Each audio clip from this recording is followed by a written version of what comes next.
potentially go for the reverse sweep. But of course, MPL Philippines Season 7 is under the supervision and regulation of the Games and Amusement Board. Pasok na tayo dito sa Land of Dawn for Game 2 of Aura PH versus Bren Esports, kung saan lamang na ng isang laro ang Bren Esports. Yan, early game with the Jawhead. Syempre naman, bakit ka hindi manggugulo kung meron kang ejector sa labanan? So Bren Esports, kuha pa rin nila yung purple buff. Oh, look at this, grid. Medyo sneaky dito din si Gulit JP. ako dun, Alam mo yung feeling ko, nag-long cut siya. Hindi siya shortcut eh. Long Long cut. long Pumunta cut. siya doon. Nag-long cut siya, manggugulo dito, nanakot pa with the dash, pero na-stun dito si Greed. Greed might be in trouble. Few, Spiral Strangling might be a kill, pero hindi pala abot dito ang abilities ni Lusty. Kung medyo nakalapit si Lusty doon, feeling ko could have been a kill for Bren Esports, pero hindi pa rin tapos. JP, gustong manggulo, and that's why you want a Jawhead in your team. That's right, the Jawhead, magandang early game reset. Pwede kang magulo, pwedeng guluhin yung timing mo sa jungle. Kasi sa jungle, di ba may timing yan? Oo, kung kailan nag-i-spawn yung mga jungle camps, gusto mong patayin para maalaman mo yung timer. Pero wait naman, Lord Hades, Flap Teasy though, a little bit too tanky with that Esmeralda. Pero ako yung kinakabahan para kay Flap eh. Oo. Sa totoo lang, Granger is actually medyo mababa. Actually, walang win rate. Diba? Wala pang napapanalong game si Granger. Una siyang ginamit sa Season 7 with Carl TZ. And yun yung sa Game 3 nila.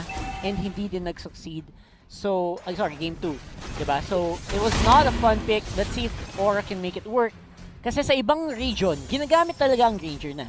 Diba? May mga lineup na pwede ka mag-Granger. Ang tanong, isa kaya ito sa mga lineup na pwede mong gamitan nun? Yeah, and apart from the lineup, I feel like it's also based on the power spike of the said lineup. Kung sabay-sabay bang lalabas ang power spike, kung kaya nyo bang patulan on certain occasions. And speaking of certain occasions, this just might be it. First turtle of the game, co-contest dito, both teams, Aura PH in a good position to take it down. But Kilowash here, hindi papasok ang Alice and Rebo is still fairly healthy. Pero babagsak na with a searing torrent. Beautiful play coming in from the Valir. At tuloy-tuloy lang dito, babagsak na ang Sylvana after the Tamus getting it. At pero ang Esmeralda may restback pala, 4v1 dito, and that's the Esmeralda going down. Aura PH, beautiful play. The turtle plus 3 kills. Yup. May mini audition na naganap. And I have to say na hindi maganda yung layering na ginawa ng pagpasok ng Bren Esports doon sa laban na yun. And dahil doon, again, 3-1 agad and nakakuha na agad ng advantage. Raptors na agad yung Granger. Yeah, pero Falling Star Moon dito from Flap TZ. Pero hindi naman pala masyado masasaktan dito si Lord Hades. Pero going back to your point, Brock, that was a little bit too aggressive coming in from Bren. Hindi nila naasikaso kung paano mga pasok nila. As you said, holy baptism though, locked in si JP. Walang takas-takas with Imperial Justice, and that's 1 kill going to Bren Esports. There you go, nabawi naman nila. And if you're Aura, huwag kang gagawa ng mga ganung pagkakamali. Kasi konting opening lang ibigay mo sa Bren Esports. Alam mong papasok at papasok yan. Yeah, so, gotta be careful. And speaking of being careful, Bren Esports, I feel like they're more careful now even if they won Game 1. And I gotta hand it to them. Aura PH, they seem not bothered at all from that loss in Game 1. Actually, mas mukha nga silang gigil ngayon, di ba? Yung Aura talagang umaapoy ngayon in this game. And they have the heroes. Meron silang lineup para gawin to. Again, Granger on with Rhapsody, masakit na marksman kahit na early game. Gamit in this matchup. Yeah, pero tignan natin dito, Greed a little bit slowed down coming in from Lusty, pero saktong bato lang pala yun. JP with a good save, pero na-burn ang Vengeance Flame. Few, hindi tatama ang Cometic Lance. That could have been a kill if tumama yung stun na yun. Again, also, you have to be aware, yung timing ng Imperial Justice isn't active right now. Check nila ngayon Turtle, it's gonna be a big one dito. Yeah, Turtle already half HP, pero that's the ejector being burned already, pero masisecure ng Aura ang Turtle at may double kill pa para kay Granger. Nagkakaubusan na members ng Bren Esports dito. Flap TZ medyo makunat, pero patulan, ibabato pabalik. That's the tower dive. Flap TZ still alive, but that's the Turtle plus 3 kills once again for Aura PH. Beautiful placement, no Rhapsody at lang Death Sonata nitong si Lord Hades. From down, nakatakas na eh. Nahabol pa nung bala. And again, that's why you pick the Granger. And nakuha niya yung early game time yung gusto niya. Mahirap nang pigilan to. Yeah, and for Aura PH, this is the game that they want out of this Granger. As you said, there's a 2v1 na medyo brief na dito. Grabe, dami na nagkakala dito kay Granger. One shot na lang, Flap TZ gone! Underneath the turret, you did not respect Aura PH and you paid the price for it. Again, Rhapsody lang, sapat na.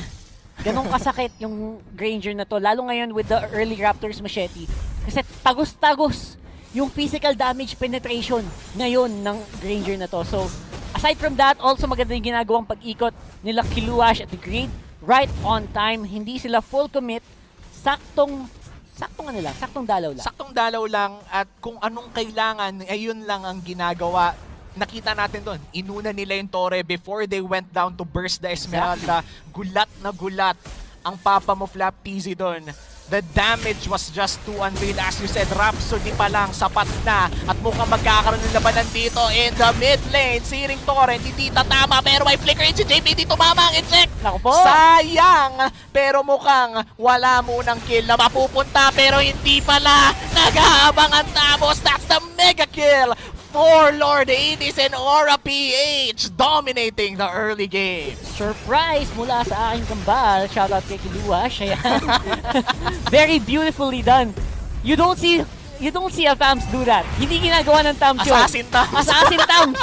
Men, kulang na lang, Lothar. Pero legit, iba talaga ang Aura PH. So bren esports right now will have to come back from this very hard. And speaking of coming back, Rebo tried to get that solo kill pero medyo tinangki niya yung Order of Brilliance dito.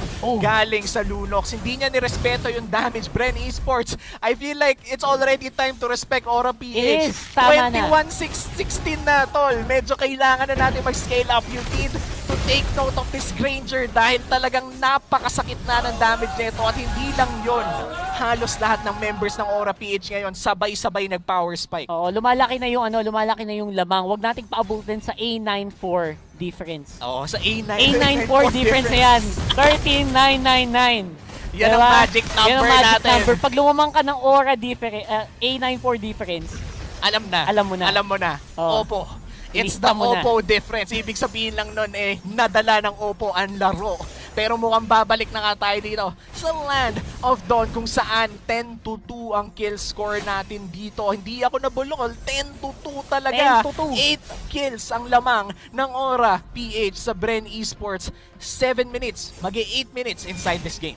Gigil. Ito yung gigil na Aura. Pag binigyan mo silang lineup na kayang gumalaw sa early game, gagalaw at gagalaw sila ng maganda and kita natin to right now. JP, great ejector. Yeah, flicker. Searing Torrent won't save it pero mapapatay dito si Rafaela. Carl TZ might be next. That's the Brody dealing so much damage pero kung damage lang ang usapan nandito ang ating mo Lord Hades with a double kill. Dagdagan mo pa. Might be another kill. JP though, low HP. Hindi papasok dito si Rebo pero may papasok sa likod. The Lunox going in with the Chaos Ultimate. Grabe ang damage nito tong Rebo. Kaya mo bang mang 4v1? Nakita natin to napanood natin to There you go with the dive in. Except this time around, wala palang backup. So, it was difficult for Rebo to stay alive. At ngayon, ito na. Yung scaling na sinabi ko for that Granger, halatang halata na ngayon. Ilang minutes yung Raptors machete niya? Mga 3 minutes? 4 Masyadong minutes? maaga. Masyadong maaga talaga. And yung penetration na galing sa item na yon, scales over to tower damage, masakit yung normal attacks mo. Skill damage, masakit yung mga Rhapsody and Death Sonata mo. And critical hits from the passive, masakit talaga. So, from here, may konting cap. Kumbaga, may konting cap yung itemization ng Granger. Kailangan mahanap ng Bren Esports yung abilidad para mapigilan o mapabagal itong larong to. Kasi pag kagat sila ng kagat sa laban na gusto ng Aura, dun sila malugi. Yeah, and they are playing to the tempo of Aura PH right now. And speaking of tempo, dito natin makikita ang sakit ng Rhapsody ng Granger natin. We talked about the Granger danger and this is it. The damage is real coming in from the Granger and Lord Hades seems to be in a different form from himself from game 1. Medyo malayo, ang laki ng gap. And again, maybe it's because of the heroes talaga, no? Oo. Yung ibibigay mo sa kanilang heroes is yung mag-utilize sa prowess talaga, sa skill cap na meron itong si Lord Hades. Hindi natin nakita no game 1, pero right now on game 2, damang-dama mo, and the rest of the team can actually keep up. JP, ang galing din talaga niya mag-support at this point. Unbelievable din yung control na pinapakita ni Greed. So the rest of Aura is just holding, is just steady. Hindi sila masyado maasim, they're not overcommitting, and they're choosing their fights carefully. Yun ang tama nilang gawin. Yeah, and I have to agree, yung positioning din nila ay napakaganda. Let's look at the KDAs of Aura PH right now. 705 for Lord Hades, wala ring deaths kay Benny Cutie. And for JP and the gang, tig-iisang deaths lang. Ibig sabihin, well spread out din. Kumbaga napipitas lang dahil sa trade kill, pero hindi namamatay ng walang rason. This is very important to take note dahil kung mamamatay ka man din lang sa laro, make sure may pinaglaban ka. Make sure may rason. Actually, I think yung balance is nahuli din ni Kiluash eh. I think yung off-lane na ginawa ni Kiluash, yung side lanes, napakahirap ding tapatan, which is the reason why sobrang free roam siya. Kahit saan siya pupunta ngayon, wala siyang katapat. Halos, kung papansin mo si Kiluash ngayon sa mapa. And the rest of the team push lang sa kabilang dulo. Yeah, and speaking of pushing though, 3 lanes are getting pushed by Aura PH here. Top lane is already getting pushed quite heavily. There are 4 people in the mid lane and the Lord. Saktong trabaho lang dito sa bottom lane natin, and that's already 1/3 destroyed. Tuloy-tuloy na to. This is the classic 3-lane push from Aura PH. Black TZ to, dumudugo bigla and forces out the Inspire to just run away back to the turret. Yup, and again, the Lord is going on the turret. Hindi na nilang pipigilan. Turret will go down. Top lane, busy din si Kiluash mag-isa. Almost takes down the inhibitor turret doon sa taas. Yeah, and this is a very busy map for Bren Esports. Kailangan nilang makalculate kung saan ba dapat mag-i-invest ng mga members. That's a mega kill for the Lunox. Napakagandang eject na nanggaling dito kay JP. At mukhang Tori muna ang uunahin nila dito. Another flicker in. The damage is just too real. Lusty is next. Order of Brilliance from Benny Cutie.